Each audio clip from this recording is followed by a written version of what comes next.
Hello बोलो।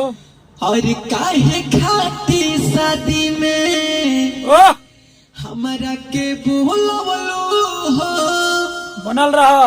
हाथ में मेहंदी नाम दूसरा के सजवलू हो। क्या बात है विकास भैया। एक दिन याद आई तू पछतैबू हो। क्या बात है। खून के आंसू हरदम ताक आँखें से बहैबू हो। क्या बात है। ला ला ला ला ओ हे आहा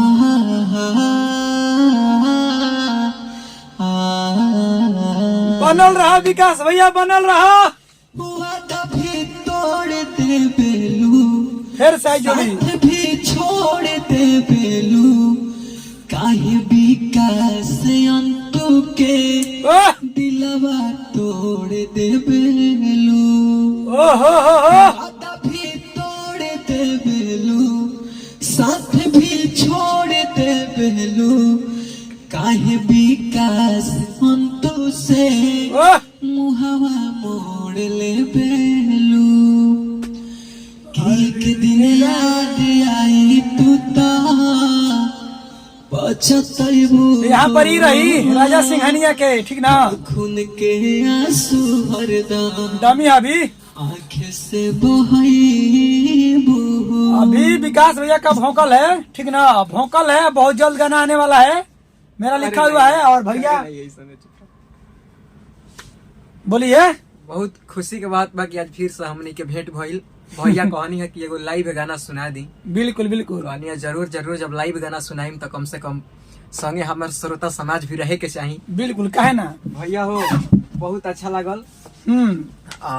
रउआ सबके ही गाना सुनही अगर अच्छा लगी तो प्यार दुलार सही लाइक करिए लाइक पेज को तो फॉलो करिए का फॉलो करी। इंस्टाग्राम से देख रहे हैं ना तो रील्स जरूर बनाइए इस पर क्या हो। एकदम एकदम एकदम। और इसी तरह विकास भैया हैं आज जितने मेरे सब्सक्राइबर देख रहे हैं बोलते थे ना कि विकास भैया से एक बार भेंट करिए मिलाइए और उनसे गाना गवाइए तो फाइनली बहुत बढ़िया बढ़िया गाना हम लोग डमी किए हैं। बहुत जल्द आएगा क्या जरूर बड़ा कंपनी पर आएगा ठीक ना। छोटा कंपनी पर नहीं आएगा ब्लास्ट होगा। हम है आरा में दिव्यांश रिकॉर्डिंग स्टूडियो आरा। और विकास भैया के अंदर इतना टैलेंट है ना भाई साहब आकर मिलिएगा तो कहिएगा नहीं।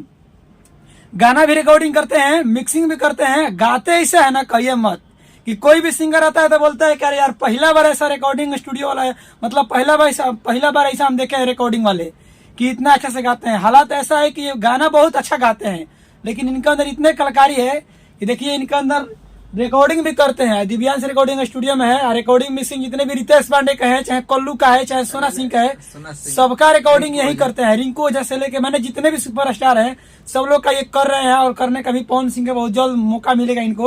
और पवन भैया जरूर आएंगे दिव्यांश रिकॉर्डिंग स्टूडियो पटना ना हो पटना सॉरी आरा पटना का वहां आ जाता है बड़ा हरियाली हमारा के सॉरी आराम बनी आरा में।